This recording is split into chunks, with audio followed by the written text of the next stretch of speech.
Anything you want to say? How you doing? Yeah. Good. I mean, I had a great summer. Yeah. So the last time I did a show, you're right, was with you. It was on the eve of the World Club Cup final, Right. against PSG. That's correct. No. It's cool. No. It's like, Do you look. know what? Right? I remember saying to you, congratulations being the best team in England, and you were. Yes. I've not heard the best being. No, I've not heard it yet. Why are you being so nasty? No, I'm not being nasty. I'm like, look, congratulations on winning a very competitive preseason tournament. That's terrible, mate.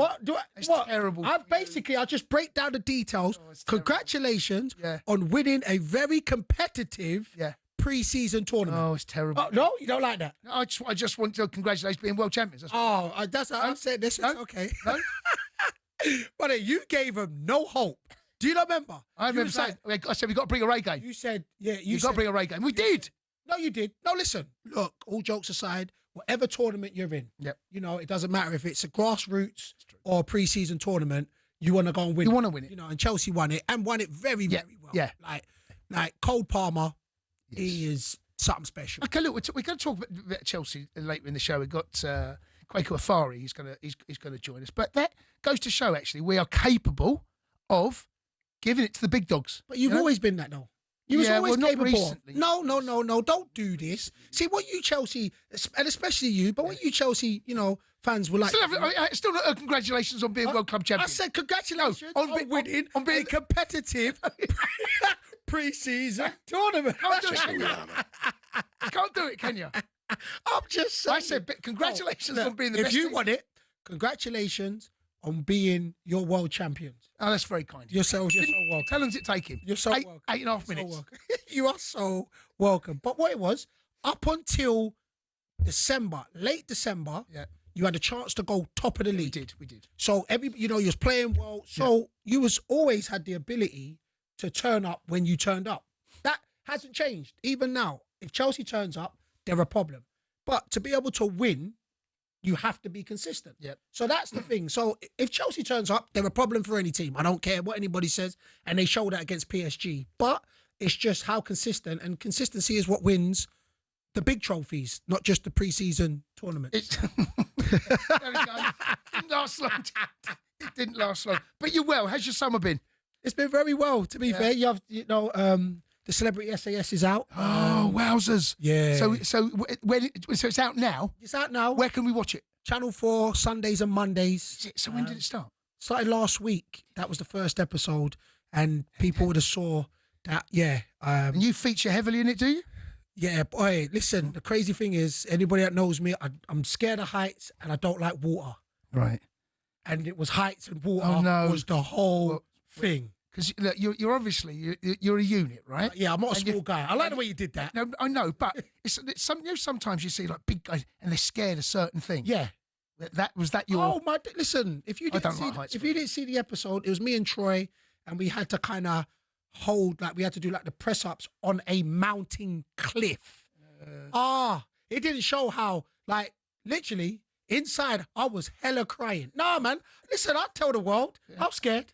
Yeah, there's nothing wrong with that, mate. I'm scared of heights. I don't like. Yeah, man, and water. I don't like the sea. Oh, but we're the same. When you say the water, you mean what you can swim in up to waist high. I'm not a great swimmer. No, I think in my whole career I did one ice bucket, just one. Just one. I was on trial because I had to try and get a contract. But as soon as I got my contract and they said, you got to go in the ice bucket. No, not me. I'm a tropical brother. I can't deal with water like that. The condiment of getting... Yeah, I'm not a big fan of the swim. But listen, as always, good to have alongside me, mate. It's always a bundle of fun. Let's talk about your club's involved in it very much. There's that love triangle that's going on at the moment between Man United, Newcastle and Liverpool. It did feel as though Šeško was to go to Newcastle. That inevitably would allow Isak to go to Liverpool. But it feels as though that door is kind of not been shut, but it's not as open as it would have been, right? I actually think Newcastle have to be stubborn. If they don't bring in anybody, because... Look, I think the knock-on effect, again, I do think that to keep your best player and not play him, and already it seems like, look, I can't talk for the fans, it's just what I've seen on social media, where they, not liking how Isak's gone on. So can he come back if he has to stay? Can he come back from him saying he wants to leave? That's one element. the second element, as Newcastle are still going for all fronts, they're in Champions League, and if they don't bring in somebody, you then can't.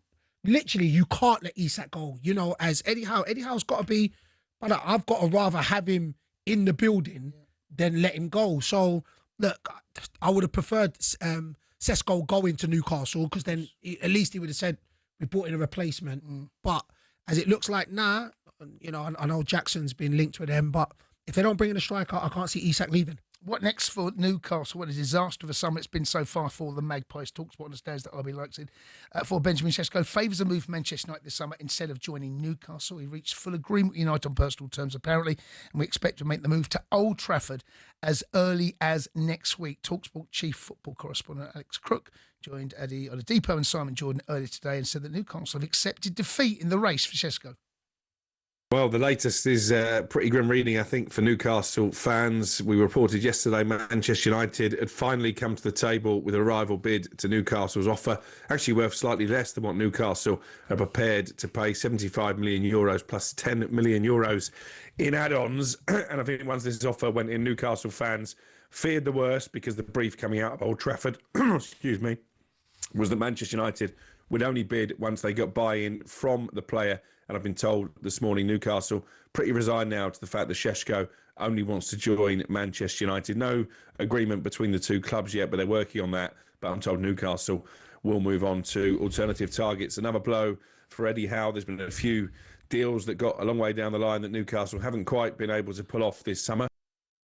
Yeah, that was Alex Crook explaining the situation there. And it's becoming increasingly harder now for Newcastle, because once they've gone for so many different types of striker or different strikers, they're now starting to mix with the players they probably didn't really want. You know, there's been a lot of strikers there. We've seen Zhao that joined Chelsea. We've seen Delap. We've seen Mbuemo. We've now seen Ekatike. There's been, you know, they're now, that list is getting shorter and shorter.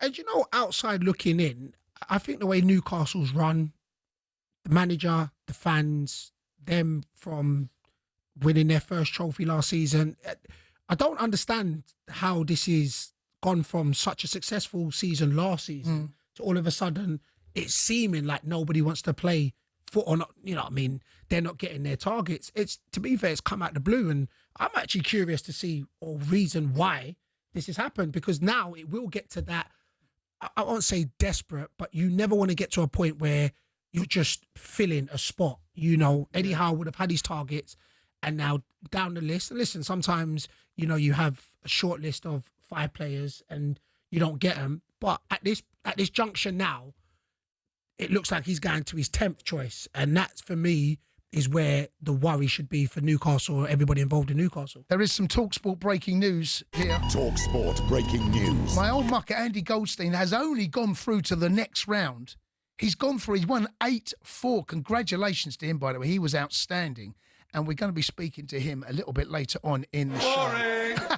That's terrible. Oh, wow. Terrible. Big up Andy, brother. Big up Andy. No, he's done exceptionally well. Well done him, by the way. And he played. I watched his game earlier today. He played really well in the opening exchange. He's done really well. Missed the final 7 or 8 racks, but exceptional stuff from him. So well done. We'll get him on the show a little bit later on. And he's going to be full of it. Anyone knows Andy Goldstein, he will be absolutely full of it. Do you know what? Why not as well? Because he's done it exceptionally well. We're going to stick with Newcastle. I'd love to hear from Newcastle fans on your thoughts. And it does feel as though, even though you've got Champions League football, you are not mixed. You're not one of the big dogs, unfortunately. And this is, it's hard to take, I'm sure. But when you look at teams like Chelsea, Liverpool, Manchester United, you know, other teams that historically have had more success recently as well in the game than Newcastle, even though they're a big club, but they're not a big dog.